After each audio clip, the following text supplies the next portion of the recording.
Board Game Gumbo here, back with another episode of Gumbo Live, the #1 live talk show on Facebook dedicated to board gaming.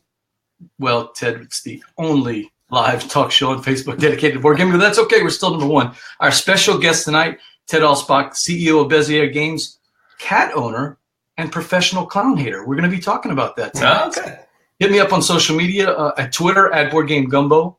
On Facebook, facebook.com/BoardGameGumbo, or email boardgamegumbo@gmail.com. Hey, Ted, just a couple of show notes before we begin. On the blog side, which is a proud member of Punchboard Media, got my buddy Matthew Ward, one of the Wham boys from Dukes of Dice. He went deep in the Scott Pilgrim's precious little card game from Renegade Games. So make sure you check that out on the blog. And also I have a couple of recent blog posts on photosynthesis, I think an early contender for an SDJ nomination. And also, my first impressions of WereWords, a game I think, Ted, you might be familiar with. So yeah, we'll be talking about WereWords. Hey, let's introduce our special guest tonight, Ted Alspach of Bezier Games. Ted, welcome to Gumbo Live. You've never been here. Great to have you here. For those people, and I don't know who that would be or why they would be watching the show, but for the people that don't know you, you know what an elevator pitch is. You get hit with them all the time. Give me the elevator pitch of who Ted Alspach is and what Bezier Games is all about. Sure. Thanks. It's awesome to be here. I'm excited to be doing this. It's fun to do stuff live, too. That's a lot more exciting than when it gets all chopped up and edited and stuff. So this is much more real this way. So I'm Ted Alspach. I run Bezier Games along with my wife, Tony Alspach. We've been running the company now for about 10 years. We've put out a whole bunch of different games. We've put out games like Castles of Magic and Ludwig and the One Night Ultimate Werewolf series, regular Ultimate Werewolf, Suburbia. This year's Whistle Stop, which a lot of people are pretty excited about. Tons of other games. And then I also designed some of those games as well. That's great, Ted. You mentioned a couple of games that I'm really excited about. #1 game, I didn't realize I was doing a little bit of show prep. One of my favorite games is in my top 10, Castles of Mad King Ludwig. I didn't know that's Jamie Stegmaier's #1 game. Yeah, I didn't know that either. Actually, I was talking to Jamie at Gen Con, and we were talking about some other stuff, and he was mentioning that, and I'm like, that's awesome. That's Jamie is super cool, and the fact that that's one of his favorite games, and he's a game designer, that made me feel great. I'm like, it's fantastic. Hey, so the best, you talked about Gen Con and seeing Jamie out there. Tell me, what's everybody talks about their favorite games or what they're doing. What's the best game you've played? What's the best game experience? What's the most fun you've had since Gen Con, either at Gen Con or since then? I think, honestly, the sad part about this is it's games I can't talk about too much because they're games for playtesting. There's a secret game I actually played. Give it to us. With another publisher at Gen Con that I'm going to be working with over the next year, and I was so excited to play that game. It was kind of a prototype, and it was one of those things like, hey, we want to work together in this game. And I was like, oh, yeah, we do. We definitely want to do this. So that was pretty awesome. That, I think, by itself was probably the most exciting thing. Of course, that was at Gen Con. Maybe that's cheating a little bit. But that was very, very cool. So getting to play, that's something that I know is coming up soon and be working on it and super exciting. And normally, the games go through this process where you're working on it, you're developing it, and you see that, and there's not, you're excited about the game, but there's not that one moment of like, ooh, this is going to be cool. But in this case, it was, wow, okay, I see. This is what's going to happen here with this, and it was, in a state that was much more advanced than I typically tend to see brand new games. Oh, that's great. Hey, BJ from Board Game Gumbo Live here with Ted Alspach, CEO from Bezier Games. Ted, doing a little research, you guys have had 9 successful Kickstarters. Congratulations, kudos. Thank you. That's fantastic. And I noticed that all 9 of those, you were never on Gumbo Live. I don't think that's a coincidence, so I'm not sure why Eric and Phoebe have put you on today. Well, the WereBeast Kickstarter, the most recent one, was over. So I think that's probably what they did is they waited until we have like a 10-day buffer. After it was over, nobody can back out now. So then you can come on Gumbo Live. Okay, so maybe they're smarter than I thought. Hey, speaking of that, I did a little research and I watched an interview that you had done where you were involved in a lot of trade shows and a lot of project management in your past life before you started at Bezier Games. It got me thinking, what's the best thing that you've taken from that experience that you've brought into the world of designer board games? I think for me, the best skill that I brought with myself is graphic design skills. So, prior to doing this full time, I was in product management, and the job I had the longest in product management was at Adobe, and I was responsible as the group product manager for Illustrator and then the Creative Suite when we changed everything and kind of bundled all that stuff together. And love those products. Just they're super fun. I really, really enjoy using them, and I developed the skill set of being able to use them, which has translated really, really well for prototyping, for getting stuff and for play tests and getting things ready and making changes on the fly and doing things like that. That by itself, I think, has helped me immensely.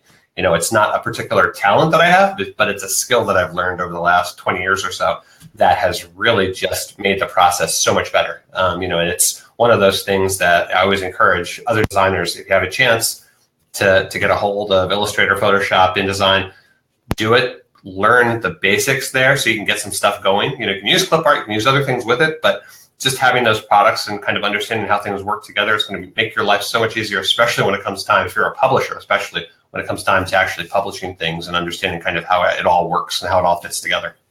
What's the thing, though, that you need to keep separated from your past life? What that didn't translate so well to the hobby board game? One of the nice things, we're in a small company. It's my wife and myself run it. We have, one full-time employee, one part-time employee, and a whole bunch of contractors. And because we have such a small office, we don't have the inter-office politics that are going on. Oh, nice. There isn't that whole, which is, kind of nice, because if myself or my wife were edging to, one of us wants a promotion or something over the other one, that'd be really weird. But that was always a constant thing.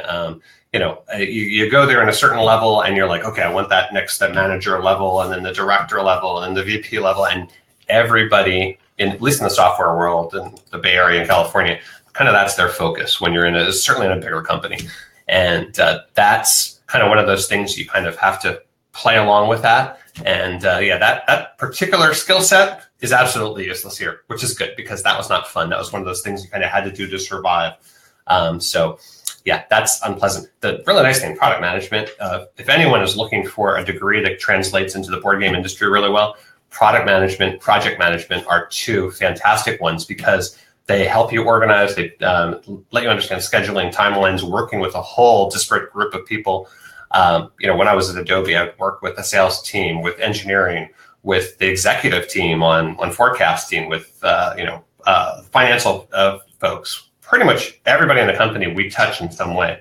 And that's really nice, because you're working with all these different folks. They all have different schedules. You kind of have to, herd cats in order to get things done. And when you're producing games, certainly in the publishing world, it's kind of very similar thing, because we've got designers, artists, you've got graphic designer, you've got your production company, you've got the people that are working on trade shows with you, you have the marketing folks, social media, pretty much anything you can think of, salespeople, anyone, our distributors. And there's so many different aspects, and kind of keeping all of those in line is one of those things that, again, it's kind of one of those skills that you develop over time. And project and product management, both of those really are very, very helpful for that. Hey, BJ from Board Game Gumbo Live here with Ted Alspach, CEO of Bezier Games. We do take questions here on the show, so if you don't mind, one of the guys, Dave Dugas, has one, and of course, he always likes to make it funny. Ted, can you please explain to BJ why Suburbia is better than Castles of Mad King Ludwig, and why I am wrong? I can do that I don't know why you're wrong, because totally different people have. Obviously, it's very, very subjective what games you like, and certainly what games I like are different what other people like. Thank you. Personally, between Castles and Suburbia, my favorite of the two is Suburbia. I thought you were going to go Castles. I feel bad, but that's kind of the way it is. And part of it is, for me, that Suburbia, it feels a little more crunchy in terms of the economics and kind of the mathy, trying to get a grasp on when to turn the corner from collecting money to focusing on reputation. And that, to me, is just that. I don't know. It engages my brain even more so. Still love Castles. Still love all the other games that we're putting out. We wouldn't do it. We didn't love it. But Suburbia definitely has that crunchiness to it that I absolutely love. And it tells the little story at the end too. When you have your city that looks like some other city, like this is Detroit in the '90s. Oh no, whatever. It's a lot of fun. Well, Ted, thanks for joining us on Gumbo Live. We'll love to have you on. No, I'm joking, but it would have been nice for you to say castles. I'll take it. You know, I got copy on this stuff ahead of time. Yeah, I may have to edit this part out. So I remember on my drive up, I was out of town today, and on my drive up, I was thinking of a question that I wanted to ask you, and I didn't write it down, but just what you just said reminded me. Do you get a bigger thrill now that you're a publisher? You've moved from designer to publisher, but do you get a bigger thrill when you publish your design and somebody plays it and loves it? Or do you get a bigger thrill when you find that new designer? Because you publish a lot of new designs. A lot of new designers, first things that come out. Do you get a bigger thrill when people find that new designer and say, wow, that was a really cool design? I kind of liken it to music, where a person that writes music will publish the song and get a certain type of feeling from it. And then when you find this cool band that no one else knows about, and you're the first person to bring it to your friends, both of those are great feelings. But which one do you like better? I like it when people are playing the game, when they're playing it and they're so excited about that particular game. You know, when Whistle Stop took off this year, we were blown away by the response. I mean, you know, we love the game. Obviously, we've been working on it with Scott for a long time. He's a great guy. He's an excellent designer. He's got a whole bunch of other projects. I'm sure you're going to see a lot more from him in the next couple of years. And you know, but it's a train game. You know, we figure, oh, it's a train game. You know, it's different. We did some unique things here, but we had no idea like how it would, like, people would just latch onto it. Kind of blew us away. You know, we've sold out. The first printing is kind of hard to get right now. The second printing is on the way, but we're going to have a little lull, which we hate to have, but we just had no idea that people were going to be that excited about it. So it's awesome when that happens, and people are so excited about a game that, you know, we've been involved with and we worked on. And, you know, they're happy that the graphic designer did an amazing job, the artist did an amazing job, and of course Scott's design is fantastic. And seeing people play it and that they're engaged and, you know, they're like, oh, this is good. And I was telling you, I was watching Lance, and he said, yeah, it's probably one of my top 10 for the year. Just hearing that, that's fantastic. That's I mean, what more can you ask for, really? I was about to ask you if you knew that Lance called it his top 10 that he's played so far. In fact, he actually said it's the best game experience he's had since Gen Con. Wow. Yeah, that's pretty high praise. Hey, we got another question from Tony. I would say Grappin because I'm from Louisiana, but I guess we'll go with Grappin. You've stated that you've played thousands and thousands of games of Ultimate Werewolf and all of its variants. Do you, Ted, still find it fun? Well, I know Tony, so he's asking. Tell me about Tony. He was actually playtesting last night at one of our games. So yeah, he's. Tony, thanks for watching. Yeah, no, I do. I absolutely love still playing regular Ultimate Werewolf. One night, Werewords. You know, we're doing playtesting. So last night we're playtesting this new game, which I can't really talk about, but we're playtesting the game, and it's a shorter game, you know, one night type of thing where it only takes 10 minutes or so. And they played maybe 15 games, and there's a couple things that we got to do with only more players. There are not enough players to do some of the stuff. So I decided I was going to step in because normally I like to watch, and now I can observe everything as it happens. And so I jumped in, and for me, that's super fun because I get to play. You know, and it's there's for me, that's probably one of the worst things when I have to watch and I'm like, oh, this is great. I'm seeing all this stuff, but I really want to play because I'm all excited about the game and I want to be part of it. But I know that that's not best for the game at that time. But I got to play a couple times last night. And one time I did very, very well in one. And I think the second game that I played, it did not do as well. And then it was sad. But yeah, no, absolutely love it. Still enjoying it. I could play the base one night game. I could spend 3-4 hours playing that if there were people that would do that with me, but they would just kill me. So I would have to get the camera each time in order to win. But, you know, that's how it is. Well, we're going to get to my favorite game in the Were universe a little later, but I got to ask you about Werebeast. That's one that I watched the Kickstarter video. I know you guys had a successful Kickstarter funding on October 2nd, and I watched the video, and this one is unlike anything I've seen you do before. Tell me about it. So, it is social deduction, but it's a different kind of social deduction. There's set collection, but it's kind of secret set collection in that everyone has two different goals. They're trying to collect two different types of werebeasts, and each person has kind of one of their goals to their right and one of their goals to their left, and the one on the right is shared with the player on the right, and the one on the left is shared with the player on their left. So one other person knows one of your goals, and one other person knows another one of your goals, but nobody knows both of them. Okay. And everyone else at the table has no idea what those goals are. They just know they're not the ones in front of them. and you're bidding on cards, and you're using werechow, which is awesome and super tasty. I've heard. I haven't partaken, of course, because right, of course. Never have been a werewolf in any game. I wouldn't know.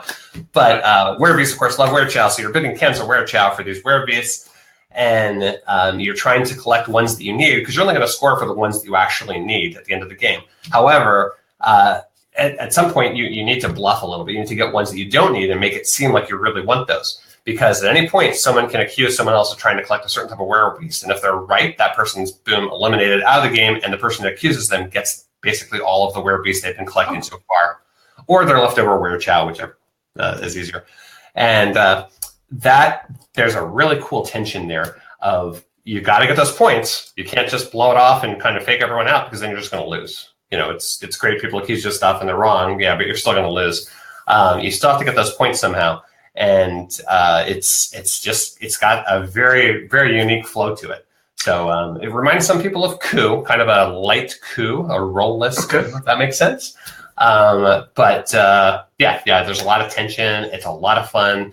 The time when you accuse someone, your heart's going dun, dun, dun, dun, dun, dun, dun, dun, and when you're getting accused, your heart's going dun, dun, dun, dun, dun, dun, dun. So it's very exciting. Is it app-based like the others? No, there's actually no app for it at all. It's just cardboard for the most part. It's cards, some cardboard cards, and werechow tokens. PJ from Board Game Gumbo here, Gumbo Live. Ted Alspach. Speaking of werebeasts, you had a successful Kickstarter on it. When are we looking at this being delivered for retail purposes? It should be out we're looking February, maybe early March at this point. It's pretty much everything is pretty much done. It's at the printer right now. We're just finalizing a few things, and by the time it gets printed and shipped, hopefully it'll be there early next year. Can I peel back the curtain a little bit on that Kickstarter? Yeah, sure. I watch a lot of Kickstarter videos. I do the little Kickstarter thing for the Dice Tower, and so I gotta watch a lot of homemade sometimes, professional slick sometimes. I love it when they.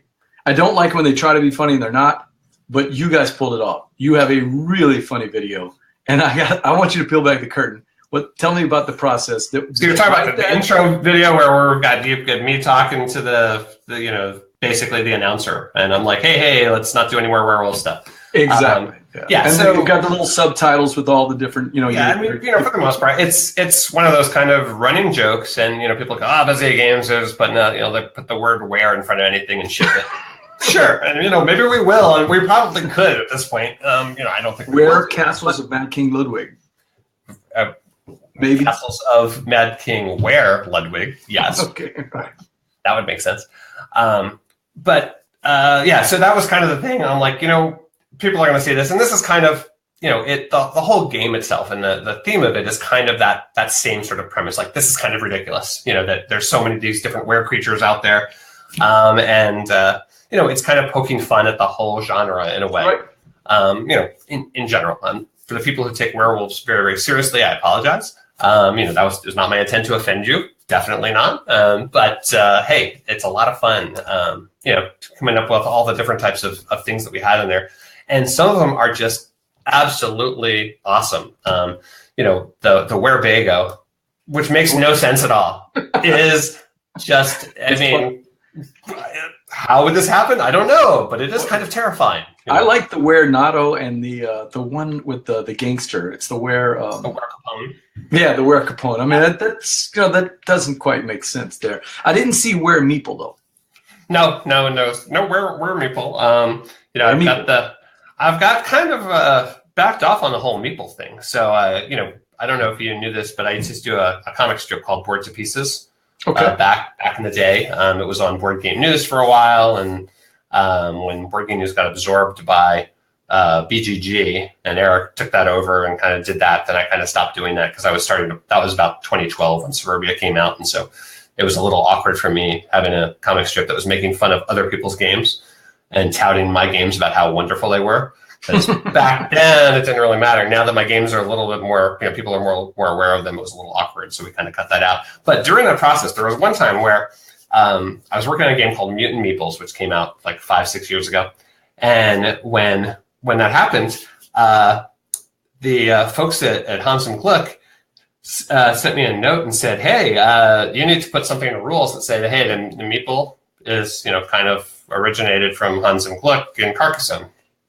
And I'm like, okay, that's a little weird, but okay, because, it's a shape, and I don't think they ever called it meeples in there, but it was cool. But I thought it was kind of weird, and they were super nice guys too. But I'm like, this is a weird, and they didn't even say that you had to do it. It was, hey, could you do this? And I'm like, okay, I'll do it, but that's still a weird. Anyway, I made fun of them in a comic strip, and because they're German, they took it the wrong way. Because they took things very, very seriously. And so I was like, I'm at a point now in the industry where I really don't want to accidentally offend someone by my own very odd sense of humor. And so what I ended up doing is I decided, let's put the comic strip away for a while, which has been like 5 years now. So I'm not working on that anymore. So the same thing with meeples for the most part. I mean, I'm trying to think of any games that have come out. I think Tiebreaker was the last game that actually had featured meeples in it.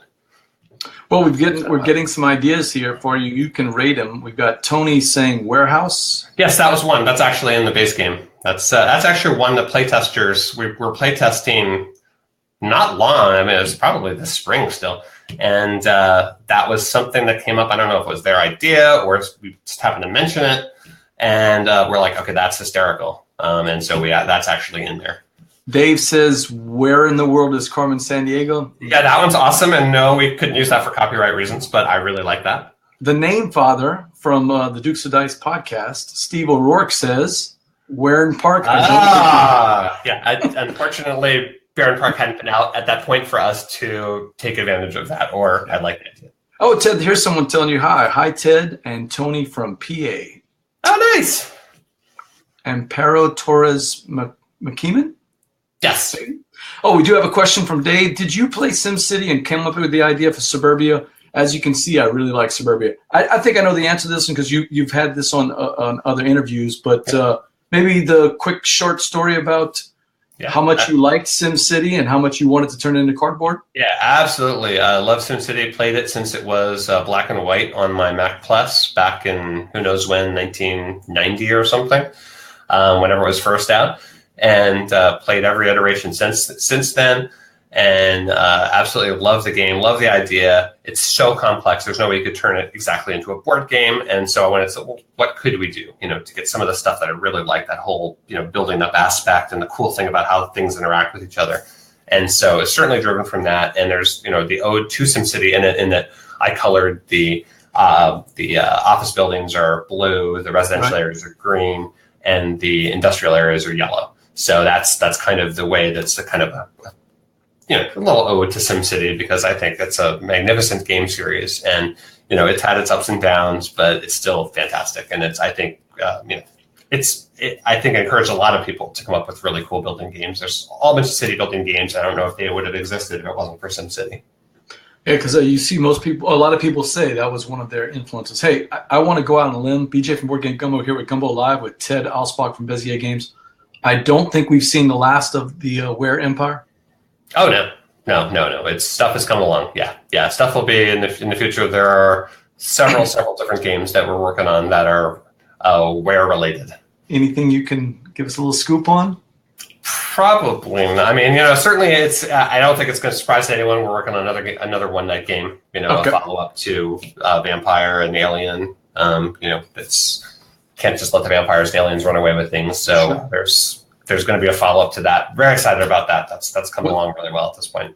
I think if I play one of the Ultimate or One Night Werewolf games with you, I think I know who you are, because someone named Tony says Ted's always the werewolf. Yeah. That's what she says until people figure out that she's really always the werewolf, and by then it's too late. They've killed me, as always, an innocent villager, and my wife has won the game because she's the werewolf. Well, thank you, Tony, for watching.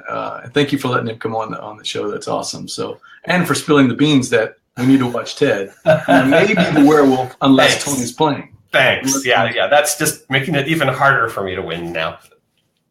Where Nana and Where Nado. Those your ideas? Somebody else came up with those? Those are mine. I thought it was appropriate. I mean, what is more scarier than a human/banana type monster?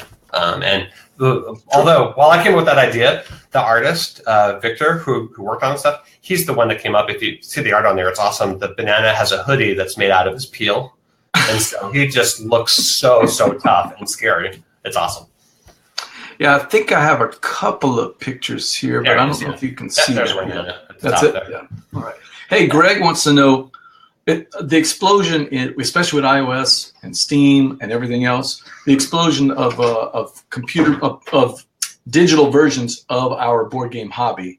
They're everywhere. And Greg wants to know, do you enjoy the computer versions of your games?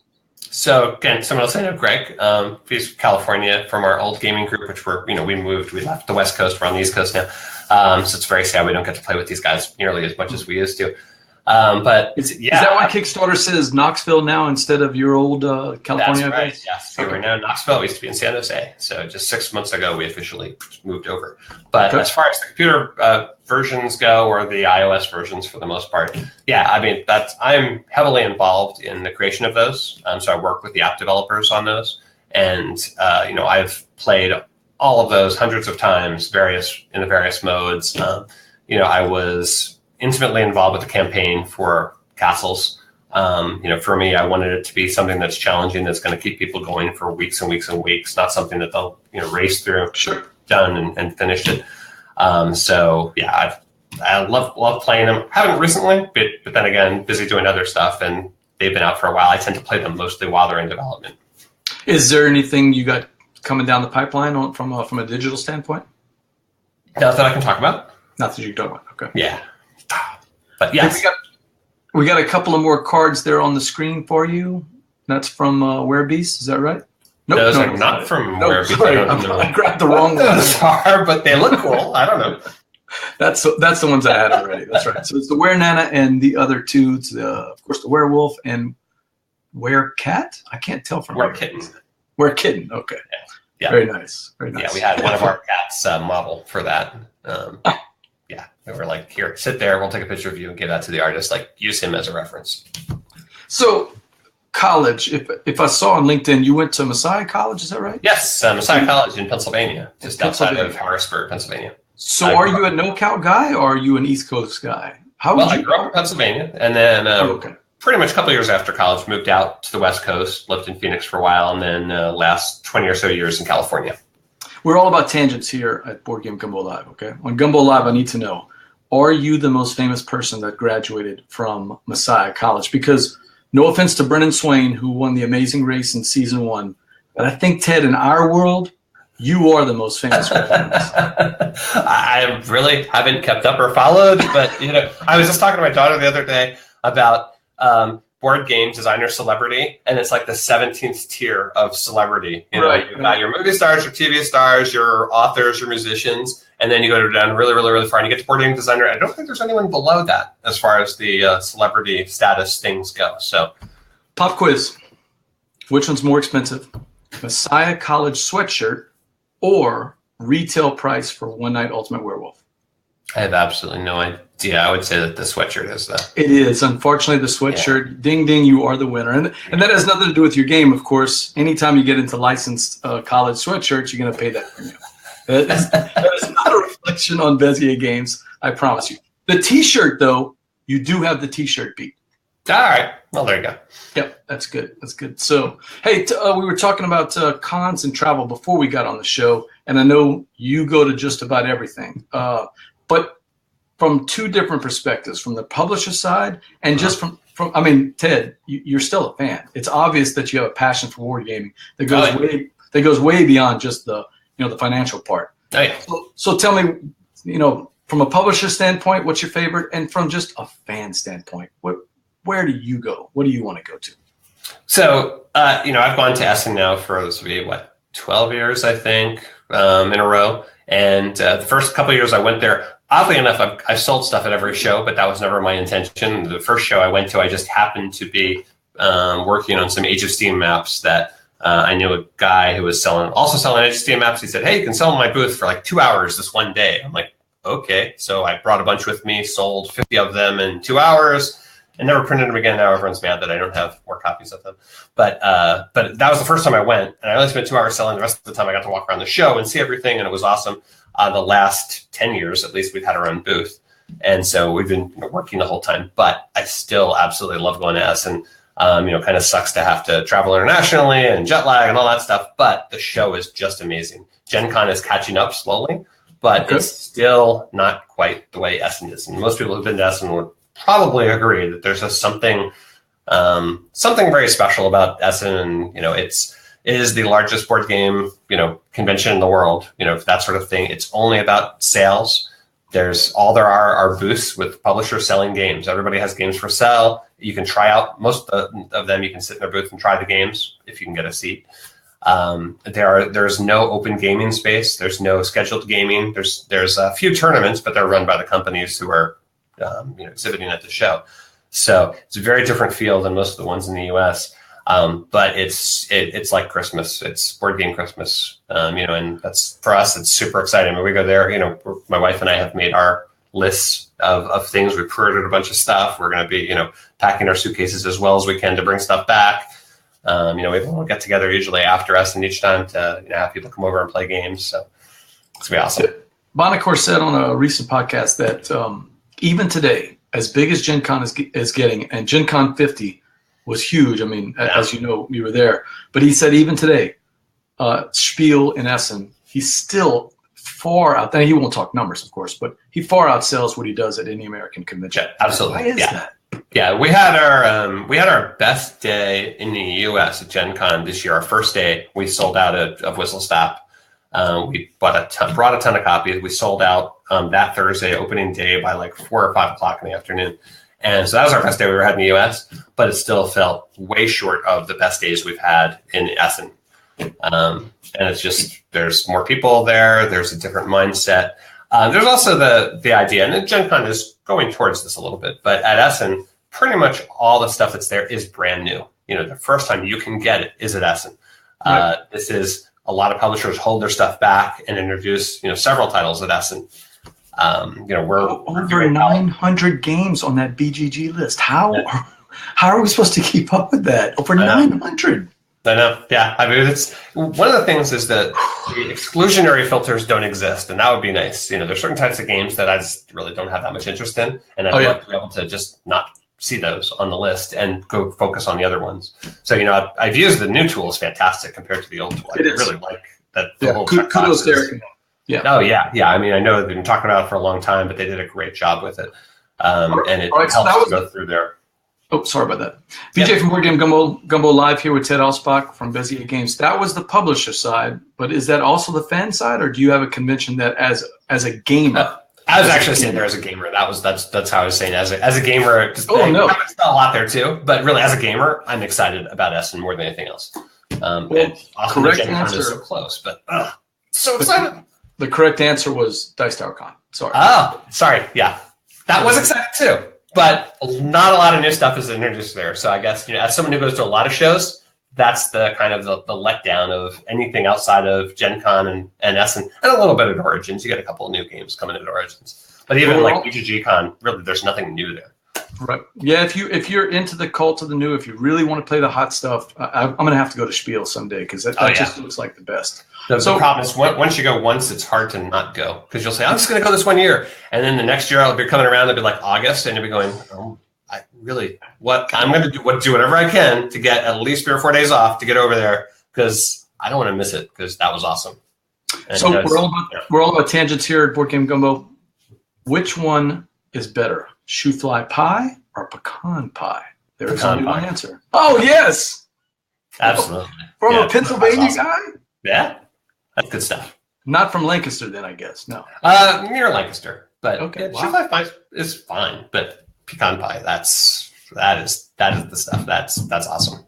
All right. So we're doing well on that one. So we talked about Essen, Spiel, and then I guess you're going to you'll have a nice little break until the next one. There doesn't seem to be a winter convention that really is all about the hotness. It seems like the publishers get a needed break, or is that something that you guys are looking for, a convention in between, a shoulder season convention?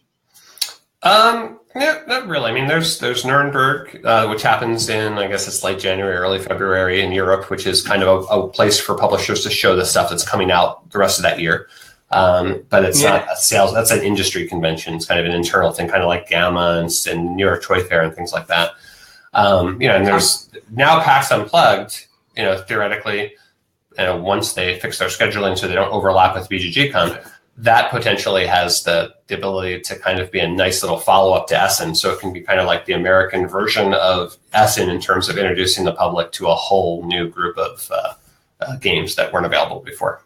Steve O'Rourke, the name father, says good call on pecan pie. But he also has a question for you. What's a game that feels like a guilty pleasure for you? You know, that I shouldn't like this game as much as I do. I can think of a couple, but what's a good one for you? I think most dexterity games, I love the Zoc old school dexterity games. So I built a giant hamster roll back more than 10 years ago. It's a 4-foot high hamster roll. If you look on BGG, you can see pictures of it. It's got our kids in it at the time who were like, 5 and 7. My daughter actually fit inside of it. She's like looking out like this from it.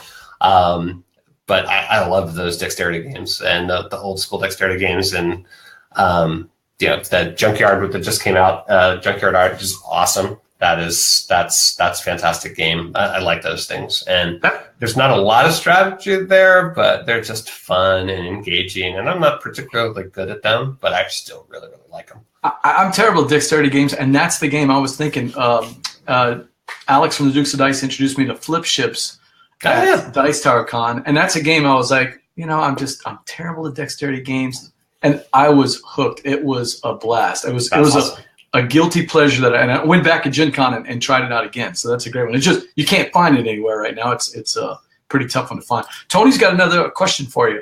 And answer if you're comfortable. How many board games do you own, and do you keep adding to the collection, or do you have that filter where I've got a closet over here in my house and that's kind of my limit? When that closet gets full, I got to take some games out and get rid of them. So living in California, as we did, the space is much more of a premium there than it is here. In fact, one of the things that we're excited about, better cost of living in general. You can have a slightly bigger house than the one you had in California for the same amount of money. So that is really determined that we have a larger game collection, and we don't have to. In fact, the last several years, we have been purposely not trading or selling things at all. Because we knew we were going to be moving out here and we're going to have more place to keep them. So we actually had a storage unit that was slowly getting packed with more and more of games that we hadn't played for a while, instead of thinking, maybe we should sell these. No, they're just going there. And then we got here, we unpacked them all. And so they're all on the shelves. And we have just under 2,000, I think, at this point. So it's a good size, but it's not ridiculous. That is awesome. For those of us in the hobby, at least. It's not ridiculous. No, not ridiculous. Not for people in the hobby. Not mine, nowhere near yours. But one thing we know, you will not run out of games to play over the next couple of years. Absolutely. We pick up probably about 100 games at Essen every year. And we play maybe 60, 70% of them, between the two of us, if we're lucky. Some just never make it to the table, and that's very sad. Yeah, I was going to say, how's your shelf of opportunity or shelf of sadness, or people a shelf of shame? I'm not a big fan of that word. I like shelf of opportunity. I like opportunity too. That's a great term. That's not mine. That's from Jamie Stegmaier. So I just like that name. Yeah, I like that. We're probably in the 15 to 20% overall of everything that we have. Because we have purged in the past. So the stuff that we had from maybe 5-6 years back was stuff that we liked, that we played, that we knew about. And then going forward from there, we just really haven't gone through and gotten rid of the stuff that we just decided we just weren't interested in at some point, even though we had it, which is, you're always sad about that. Yeah, sure. How's the reaction been to Werewords so far? I love Fantastic. It. Yeah. So Werewords, it's actually right now, it's taken a similar track to the way One Night did originally for us. And One Night is it's our best-selling game for Bezier Games. It's been for years now. And Werewords is doing very similar to the way One Night got started, and people seem to absolutely love it. We've gotten amazing reviews. We keep hearing stories about people who will be like, I brought that out just to play it real quick as a filler, and then we never got to our other games because we stayed and we played that, and then we got in trouble because we stayed too late and they kicked us out. And we were playing it. And that's awesome. And that's the sort of thing we were talking about before where, very few things make you feel as good as a publisher or a designer when people are so excited about your games that they want to play again and again, or they're just talking about it, or they're having a great time doing it. And that's fantastic. And that's awesome that, we're able to create games that people like that much. It's very lucky. But Ted, as you know, we did not really go over any of these questions before. You're just a great guest to talk to. I want to throw a game at you that we do, not for every guest. With Lance, Lance is so effervescent that we actually had to kind of corral it down to that hour. I mean, I could sit there and talk to Lance for 2 or 3 hours. I really could. And in fact, I'll tell you a quick story of the Dice Tower Con. I got to try Seth Jaffe's new game with my son, and Lance walks by and sees us having a blast playing Crusaders, and he's like, "Hey, you guys want to do a little quick Kickstarter video?" Like, Jack, he's 17 at the time. He loves the internet. He's like, "Sure." And that was supposed to be 2 or 3 minutes. And 2 hours later, after he found out that Jack's likes WoW, they just started talking forever. But I got a game for you that I didn't get to play with Lance. We call it the Envie Game. It's a Cajun word for wanting something really bad, wanting something to do. That you. I think Yankees would call it a hankering for something. Okay. Is there a game out there right now? And it could be a game you own. It could be a game you don't own yet. It could be a game over there at Essen that you're looking at. Or a game that you're thinking about. Is there a game right now that you've just got the envie to play? If we stop this broadcast right now, you had willing participants, you'd go play it right now. The Project Gaia or Gaia Project, Don't whatever, the follow up to Terraform. Oh, I did. Sorry. Shoot, you got another one? That's the one I was thinking of the most. No, not off the top of my head. Well, actually, that's good because I don't think I would have ever guessed Gaia Project. I know about it's the Terra Mystica space one. So, Steve, you and I are off the hook because Steve and I like to ask questions and try to figure it out. But that was my bad on there. We went too quick on it. So that's the Gaia Project. Are you a big fan of Terra Mystica? Oh, yeah. Love the game. Yeah, it's fantastic. Is it, the little that I know of on the Gaia Project, is it basically going to be Terra Mystica in space, or are they changing some of the rules? Yeah, that's the big fear I think we hear from a lot of people. And so, I didn't have, they had it at the Gathering of Friends this year, and I didn't have a chance to play it. I kind of didn't want to because I wanted to see the finished thing and not get, spoiled of playing something that's not quite right yet for that one because I liked it so much. No, I hope it's not. I hope it is. They've changed some things up, and it's not. It doesn't feel just like that because that's fine, and I'd still get it and play it. But I would not be as nearly as excited as if it had some very cool new mechanics and some other things. And so far, from what I've seen, I haven't seen a lot of new stuff. But my hope is that it's going to have some new engaging mechanics that felt. I don't know if Terra Mystica was revolutionary, but it felt different, and it was fresh and engaging, and just a neat way of creating that sort of environment in this weird. It's competitive, but you're helping other players in some ways, and you've got your little engine building situation you have going on. And it was just unique and incredibly enjoyable, and very, very well balanced, as much as the internet may disagree with me on some of the races. But overall, it's really well balanced. I mean, for people who play thousands and thousands of games, yeah, they're going to find and exploit certain things. But overall, it feels really good. But it's hard to say what a favorite game is with thousands of games in your collection. But is Terra Mystica, right up there with your favorite game, or do you have one that's higher? I do, and I won't say what it is right now because it seems like I shouldn't yet. Oh. Can we play the game with that one? Sure. Steve, are you up for it? Steve says, please, no McDonald's stuff in the Envie game because that's 1 point for Ted, 0 points for Alex Goldsmith, who stumped us with the McDonald's game. But okay, good. Let's see if we're going to switch up the Envie game and try to figure out, in 20 questions or less, I'm going to try to guess what your favorite game is. And I did not see this in the research, so this is just me, Steve, O'Rourke, Tony, whoever else is watching. We're going to try to guess it. Their guesses do not count, of course. It's just me. So I'm kind of competing them in. All right. Steve says he's in. Let's go. All right. So the first question I always ask is it competitive or cooperative? Competitive. Competitive. Okay. Yeah. Just to let you know, cooperative games, not my thing. So, I'm trying to think. Matt Linkcock, kind of overrated, I'm trying to think if you have one in your catalog. I can't think of one. We don't. I mean, technically team games can be kind of like Werewolf and stuff, but they're not really. They're competitive. They are competitive. American designer or European designer? European. Steve, we're narrowing it down. His favorite game is competitive and it's European. That only leaves about 9,000 games, Steve. Mm-hmm, so we have 18 questions left. Does it have, and I'm going to guess no in this. I'm going to pre-guess. Does it have miniatures in it? No, it does not have miniatures. Steve, that's got to be worth. That's got to be worth it. Oh, Tony says Tony's got some inside information here. Is that true? Bezier co-op game 2018 confirmed? Yeah, no, he does not have inside information here. But thanks, Tony. I don't know. We're going to be looking for that. Okay, Steve, so we got Tony. We got a competitive game. We got a European designer and no miniatures. Does it play 2 players? No. It's not. And what I mean by that, it's not a 2-player game, you know.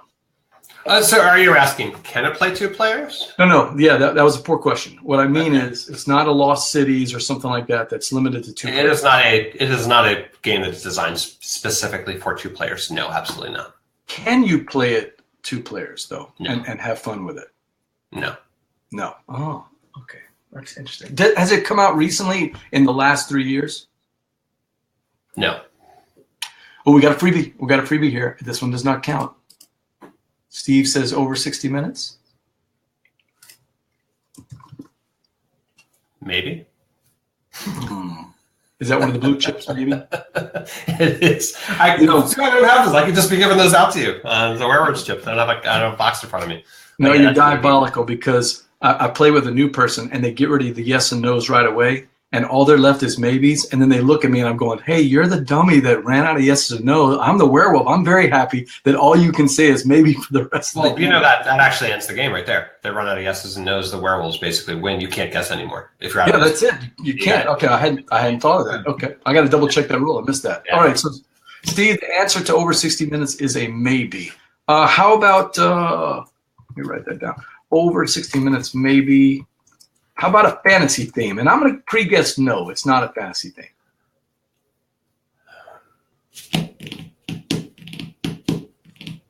I'm going to have to say kind of. Can't really say yes or no. It really depends on your definition of fantasy, and I don't want to give away too much there. But sure. Right. Some people would say yes. I think most people would probably say no. You would say yes, and most people would say no. I think some people would say yes, but most would say no. Most would say no. Okay. Yeah. Does it have a historical theme? Again, some would say yes. Most would say no. Those are tough there. Is there a lot of player conflict, or is it your typical Euro where it's kind of passive aggressive? It is passive aggressive. All right. So not direct conflict. So I'm guessing Euro mechanics, yes? Euro style game? Technically, no. Hybrid? Yeah. No. And this is the problem here because I think you're along those lines of Ameritrash Euro, and it's I don't think people would put this in. If they had to put it, they had to absolutely put it in a bucket. They put it in the Euro bucket, but it's technically not. Tony says, and here's a free question, doesn't count on my 20. Does it involve player negotiation of any kind, alliances or trading? Yes. Yes. So it's not within the last 3 years. Is it beyond 10 years? Yes. All right. How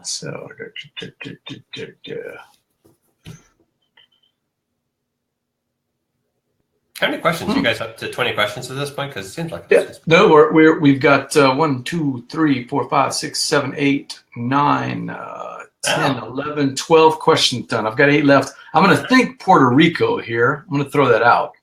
That's a question for me. That's my guess. Is it Puerto Rico? It is not. No, that is a definite. I would say that is clearly that's a very Euro. That's a Euro game. That's not quite the definition of a Euro game, but it's really close. All right. So unlike WereWords, I get to keep going. I still have a few guesses left. Sure. So not winner of any awards. I do not believe it was. It has ever won any awards. Ooh. It was prominently featured in Board to Pieces. I'll give you that hint. Oh, shoot. Board game based or card based? Card based. Card based. Oh, Steve, I'm stuck on this one, man. I think he's got me here. Let's see. I'm going to guess that it's no IP in it. It's not an IP based game. That is correct. It is not. Correct. Not an IP based game. Is there money in the game? No.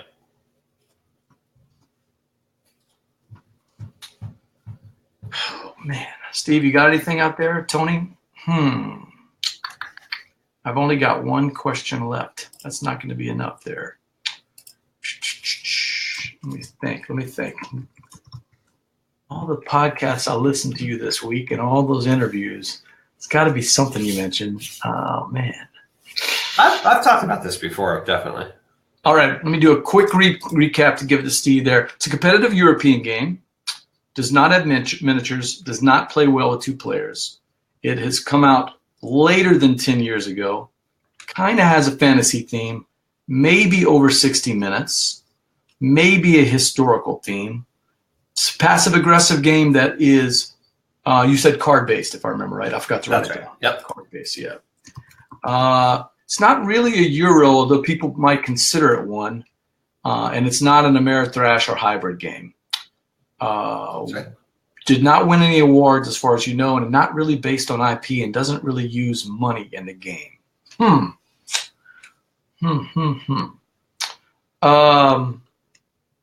I haven't played it, but I'm wondering if is it designed by a German designer? Yes. Man, you don't look like a Knizia guy, but I would like Knizia. Featured Knizia. Actually, Knizia was actually a character. He was like a floating bear, basically eyeballs and a floating bow tie in the comic strip. Oh, but not. And his manager actually yelled at me. She sent me a note and said, "Hey, stop that." Really? Yeah. I was like, okay. Steve wants to know. Funny, and it was kind of because it's all done in. Basically, I had this one comic strip which I really liked, which was him basically singing his version of "I Write the Songs," Barry Manilow's song, with I designed the games, and it was the lyrics were like spot on. It was very funny, yeah, I don't know, but somewhere along there, I got a note and said, "Hey, cut it out." Steve wants to know: is it a Knizia game? No, it is not. It's not a Knizia game. Well, Steve, I am out of guesses. I mean, out of questions, so I could just throw out a guess there. I don't know. I'm going to say Coliseum, but it's not it. That is no, absolutely not. No. Oh, Coliseum's a good game. I like it. Yeah, it's a lot of fun, and it doesn't get to the table enough. All right, Steve, if you got a quick one. If not, we're going to have to call this a win for Ted. And if it's a Hasbro McDonald's game, I'm going to shoot you. I'll let you guys know it is not a Hasbro McDonald's game. It is still in print. Well, that's a good question. Lots of different American publishers have well, I shouldn't say lots. At least 2 that I know of have published editions. Like Rio Grande, maybe? Rio Grande has published it, yeah. They don't now, but they did. So who's the last current publisher? Z-Man. Stone Age? No, that's good. Yeah.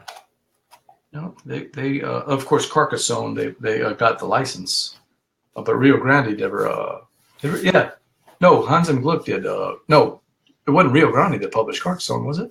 Yeah. That's it. That was Rio Grande's big game that basically before Dominion, that was kind of what kept Rio Grande going. It was just they got the license. It was huge, and my 2 boxes of Carcassonne are so faded in some parts. I mean, I'm trying to do a mental thing, and all I can think about is the faded cardboard there. And of course, Z-Man picked up the license. I mean, it's not Carcassonne, is it? No. Nah, I didn't think so. That would be Carcassonne, but no. Yeah. You got me stumped there, Ted. It is Tichu. Oh, Tichu. Okay, wow. That is 4-player only, correct? It actually goes. There's Trichu, which is a version of it you can play in the rules for 3 players, and I think it goes all the way up to 8 or something, at least 6. Maybe it goes just to 6. But it has it's a 4-player game, really, even though they have rules for different numbers in there. Mary Prasad on the Dice Tower's favorite game. She talks about Tichu all the time. I've never played it. Is it as Tony said, what about Intrigue?